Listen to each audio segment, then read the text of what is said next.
అక్కడ ఎన్ని హత్యలు జరిగినా, ఎన్ని ఘోరాలు జరిగినా చట్టాలు పనిచేయవా?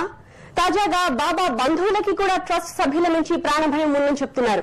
ప్రశాంతి నిలయంలో గతంలో ఎన్నో హత్యలు జరిగాయి. ఆ కేసుల పురోగతి ఎలా ఉందో ఎవ్వరికీ తెలియదు, చెప్పేవారు లేరు.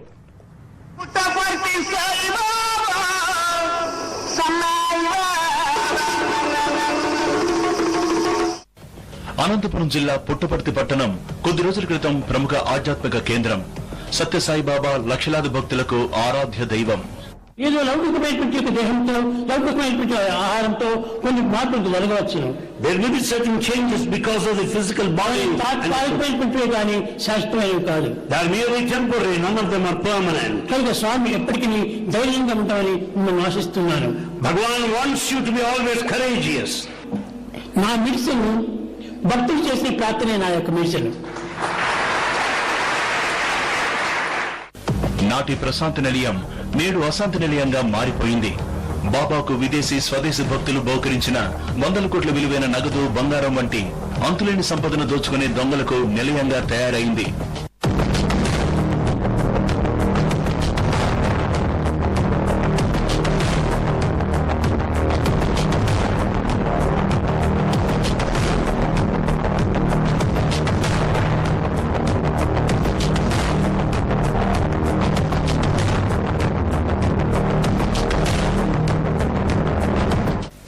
అదేమని ప్రశ్నించిన బాబా బంధువులను బెదిరిస్తున్నట్లు చెబుతున్నారు. ట్రస్ట్ గురించి, ట్రస్ట్ లో కీలకంగా ఉన్న బాబా తమ్ముడు కుమారుడు రత్నాకర్ గురించి గుట్టు విప్పుతున్న ఇతర బంధువులను ప్రాణభయం వెంటాడుతోంది. ఇట్లాంటి వాళ్ళ మధ్యలో ఈ విధంగా మాట్లాడినందుకు మా ప్రాణం ఏమవుతుందో అనే భయం వస్తుంది.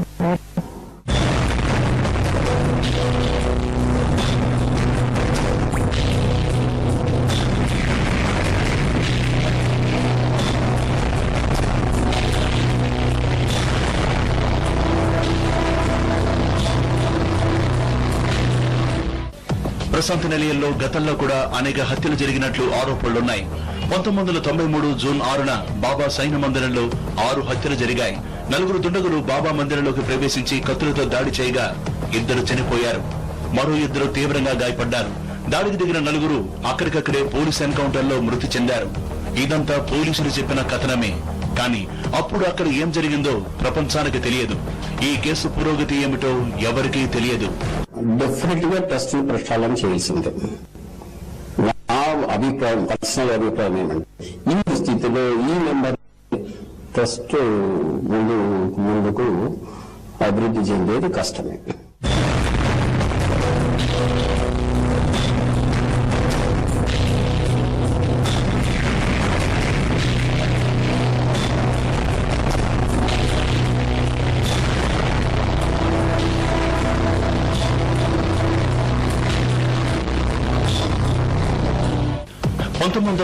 కు ముందు కూడా ప్రశాంతి నిలయంలో అనేక విదేశీ భక్తులు అనుమానాస్పద పరిస్థితుల్లో మృతి చెందారు. వారిలో చాలా మంది మహిళలు కూడా ఉన్నారు. కానీ ఏవీ కేసుల వరకు వెళ్లలేదు. పుట్టపర్తికి ఆనుకునే చిత్రావతి నది ప్రవహిస్తూ ఉంటుంది. ఆ నదిలో అనేక గుర్తు తెలియని శవాలు ఎప్పుడు కొట్టుకుపోతుంటాయని ఆ పట్టణ ప్రజలకు తెలుసు. వారంతా ఎక్కడి నుంచి వచ్చి ఆ నదిలో శవాలుగా మారారో కూడా అక్కడి ప్రజలకు తెలుసు. కానీ ఎవరు నోరు విప్పరు. పోలీసులు ఆ ఛాయలకు కూడా వెళ్లరు. అసలు ప్రశాంతి నిలయంలో భారత రాజ్యాంగం వర్తించదని, కేంద్ర రాష్ట్ర చట్టాలేవి అక్కడ పనిచేయవని అంటారు. ట్రస్ట్ కు సంబంధించినంత వరకు కొన్నేళ్లలో మరికొన్ని కూడా ప్రజలకు ట్రస్ట్ ఏర్పడలేదు, విశ్వాసం రాలేదు. అంతకుముందు కూడా కొంత ట్రస్ట్ డబ్బులు వీరు కైంకర్యం చేశారనేటువంటి ఆరోపణలు ఉన్న నేపథ్యంలో వారు లెక్కబెట్టేటువంటి విషయంలో పారదర్శకంగాను అలాగే విశ్వసనీయత ఉండేటువంటి పద్ధతుల్లో ప్రభుత్వ అధికారుల్లో, రెవెన్యూ, పోలీసు అధికారుల సమక్షంలో ఇది చేసి ఉండాల్సి. ట్రస్ట్ ముసుగులో అందులో పనిచేసేవారు తమకు అడ్డు వచ్చిన వారిని తొలగిస్తారా? భక్తులిచ్చిన విరాళాలను దోచుకున్నా, ఎన్ని నేరాలు చేసినా వారికి చట్టాలు వర్తించవా? ఆధ్యాత్మిక కేంద్రం ముసుగులో ఎన్ని అరాచకాలు చేసినా ప్రభుత్వం పట్టించుకోదా? ప్రశాంతి నిలయంలో నేరాలకు లైసెన్స్ ఇచ్చారా? ట్రస్ట్ సభ్యుల అరాచకాలను ప్రశ్నిస్తున్న బాబా బంధువులకు ప్రాణహాని కలగకుండా పోలీసులు కాపాడుతారా? తమ పని కాదని వదిలేస్తారా? సత్యసాయి సెంట్రల్ ట్రస్ట్ సభ్యులంటే ప్రభుత్వంలోని పెద్దలకు, అధికారులకు అంత భయం ఎందుకో? ఈ భయం వెనుక దాగున్న రహస్యమేమిటో? ఈ మిస్టరీ వీడేదన్నడో?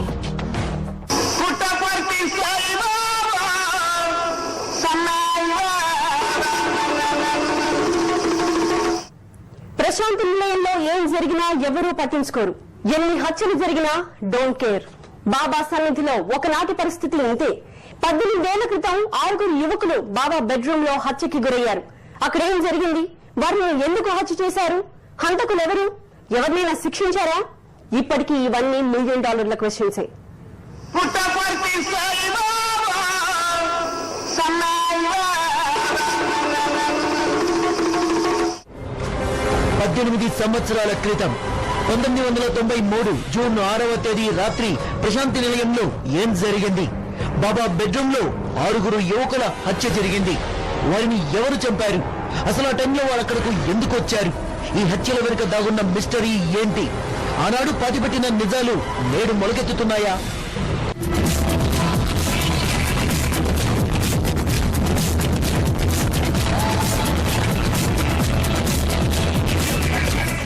హతులెవరు, హంతకులెవరో తేలకుండానే ప్రభుత్వం కేసును మూసివేసింది. కేసు మూసివేయడంలో ఉన్నత స్థాయిలో ప్రయత్నాలు సాగినట్టు ఆనాడే ప్రచారం సాగింది. టాప్ టు బాటం ముఖ్య నేతలు, అధికారులు అంతా బాబా భక్తులే కావడంతో అందరూ కూడా కేసును లైట్ గా తీసుకున్నారు.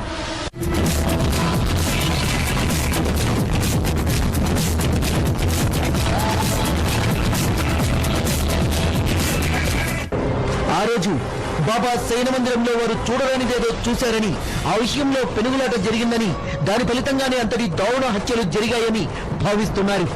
బాబా మరణించిన తర్వాత ఇప్పుడు ఆనాటి మిస్టరీ కేసులో కదలిక వస్తోంది. ట్రస్ట్ సభ్యుల మధ్య నెలకొన్న విభేదాలే ఆనాటి హత్యలకు కారణమని అంటున్నారు. కాదు, మందిరంలో ఉన్న అపార సంపదే ఉచుకొతుకు కారణమై ఉండొచ్చని చెప్తున్నారు. ఏదేమైనా మందిరం లోపల అసలు ఏం జరిగిందో ఇప్పటికీ ఎవరికీ తెలియదు. ఆ రోజు రాత్రి 10:30 గంటల సమయంలో 6 యువకులు బాబా వ్యక్తిగత మందిరంలోకి ప్రవేశించడానికి ప్రయత్నించారని, వారిని అడ్డుకున్న బాబా సేవకుల్లో 2 హత్యకు గురయ్యారని, మరో 2 గాయపడ్డారని పోలీసుల కథనం. దాడి జరిపిన 6లో 2 పారిపోయారు. మరో 4 సిఐ గంగాధర్ రెడ్డి నాయకత్వంలో పోలీసులు కాల్చి చంపారు.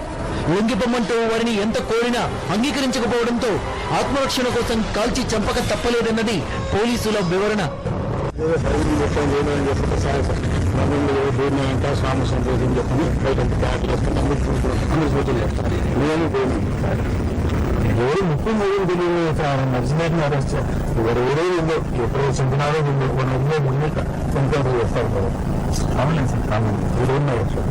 బట్ వీళ్ళు అంతటి పవిత్రమైన దాన్ని అటాక్ చేసి వీళ్ళు నలుగురిని పొడిచి ఇప్పుడు ఆంధ్రస్పాట్ చంపినట్లు ఇంకో ఎదురుగా ఇంకో ఇద్దరు ఇమీడియట్లీ సూపర్. పోలీస్ తూటాలకు బలైన వారిలో బాబా యూనివర్సిటీ విద్యార్థి సురేష్ కుమార్, బాబా సహాయకుడు జగన్నాథన్, ఎంకామ్ విద్యార్థి సాయిరాం, మెరైన్ ఇంజనీర్ సురేష్ శాంతారాం ప్రభు ఉన్నారు. ఎఫ్ఐఆర్ లో కూడా ఈ విషయాలే నమోదయ్యాయి. ట్రస్ట్ సభ్యుల్లో ఉన్న విభేదాలే ఈ హత్యలకు కారణమని అప్పట్లో ప్రచారం జరిగింది. ఒకరిపై ఒకరు వారు చేసుకున్న విమర్శలు అప్పట్లో సంచలనం సృష్టించాయి.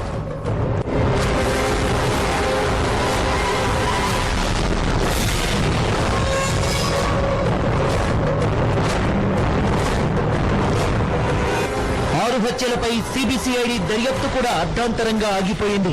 అప్పట్లో కేంద్ర రాష్ట్ర ప్రభుత్వాల నిర్లక్ష్యం ఈ కేసును నీరుగార్చేశాయి.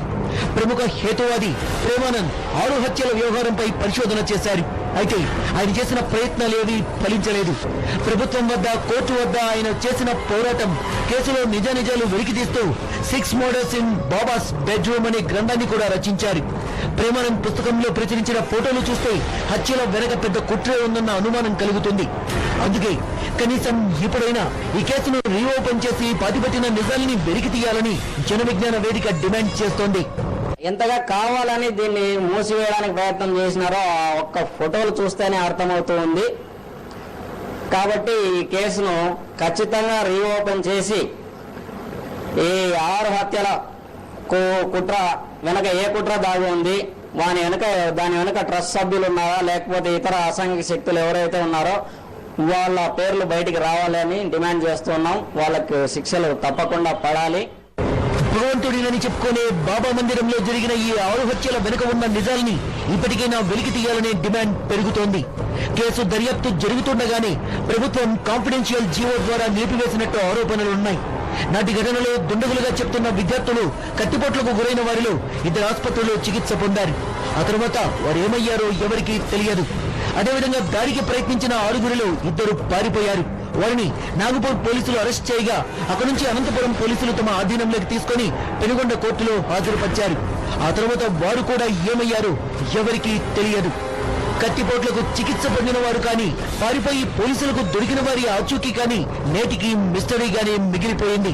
ఆనాడు ఏం జరిగిందో చెప్పగలిగేవారు ఆ 4 మాత్రమే. వారిని కూడా హతమార్చి ఉంటారనే అనుమానాలు వ్యక్తమవుతున్నాయి. అందుకే కేసును రీఓపెన్